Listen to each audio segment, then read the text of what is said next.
Let's take a couple of minutes and we're going to learn about the camera settings on your Pioneer AVH-NEX In-Dash receiver. Even though your particular in-dash receiver may have buttons on the side or across the bottom like this one, the on-screen operation in this demonstration is identical for the following Pioneer AVH-NEX models: AVH-1300 NEX, AVH-1330 NEX, AVH-2300 NEX, AVH-2330 NEX, AVH-3300 NEX.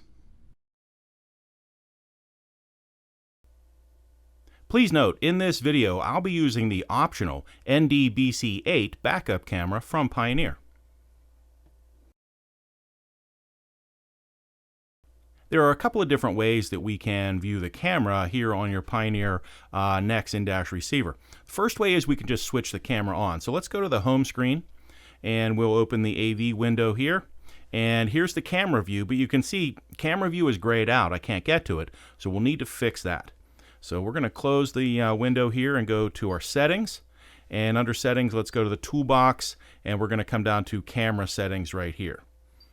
So under camera settings, here's the backup camera input, and you can see that the backup camera input is switched off. So let's switch that on.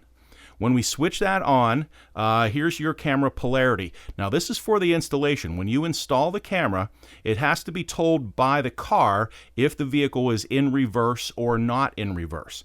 And you can do that by either a positive or a negative input. Now in this case, I'm going to use a positive input, and when the reverse gear signal wire is activated on the head unit, that will open the camera window and we'll see what the camera sees. So in this case, I'm going to use camera polarity as battery, but it could be ground depending on your installation. So I'm going to hit the X now, and we'll go out to the home screen. And here's our AV window, and we will activate the camera view. So here you can see the camera is live and it is switched on. Now there's a couple of things going on the camera screen. The first is the timer up here. If I touch the timer button, that takes you out to the active source. In this case, the active source is the AM/FM radio. We can change radio station presets. We can do whatever you want to on the source. Change the source, do whatever you want. It doesn't really matter. Now, if I stop touching the screen for about 5 seconds or so, you'll see that our camera view comes back. Here's the camera view back, just like we said, because we touched the timer. If you want to make the camera view go away, remember we switched it on in the home menu. If you want to make the camera view go away, touch the X. Now you're back to the home screen and the camera view won't come back until you activate it. Now the second way that you can activate the camera is to put the vehicle in reverse. And here I will simulate putting the vehicle in reverse.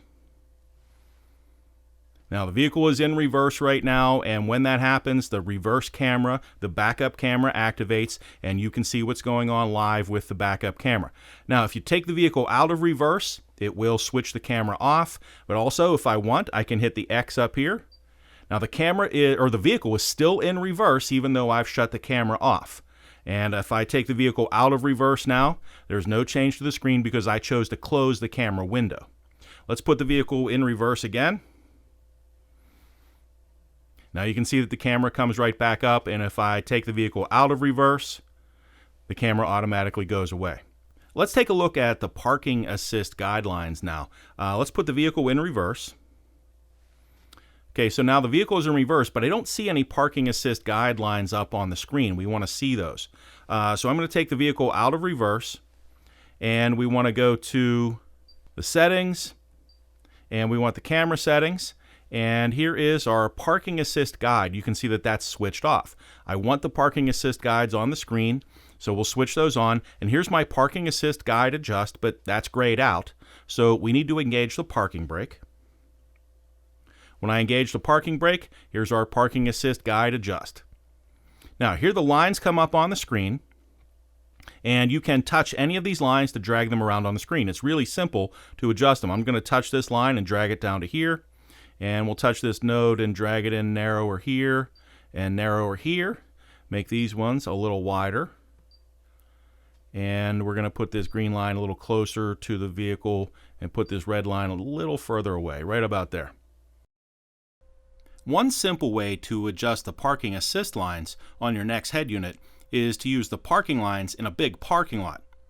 In this drawing, you see an overhead view of a parking stall. Now drive your car into the parking stall and then right through the parking stall so that your vehicle is in a parking stall and you have an empty parking stall directly behind you. Now, with the vehicle in park, bring up the Parking Assist Line Adjust screen on your NEX head unit. Put the red line on the parking stall's vertical line that is nearest to the back of your vehicle. Put the yellow lines on each of the parking stall horizontal lines. And put the green line at the far end of the parking stall. The idea here is that when you put your vehicle in reverse, you'll see the parking assist lines appear on the backup camera screen, and the lines will represent the size and shape of a parking stall. This is a known size and shape behind your vehicle, and it gives you a point of reference for backing up and parking your vehicle. This isn't a perfect solution for everyone, but it's a great place to start and make adjustments to suit your particular needs. When you're done making your adjustments here, you can hit the X to escape. And now we'll put the vehicle in reverse. And you can see our parking assist lines have appeared. Now, if you use a camera that has its own parking assist lines, you can make these parking assist lines go away very easily. Just go back into the settings here. Here's your camera settings and make the parking assist guide adjust there, or parking assist guide. Switch it off, and that way you can use the lines that are being generated by the camera rather than the lines that are being generated by the AVH-NEX receiver. So when you're done making your adjustments to the camera, you can hit the X to escape.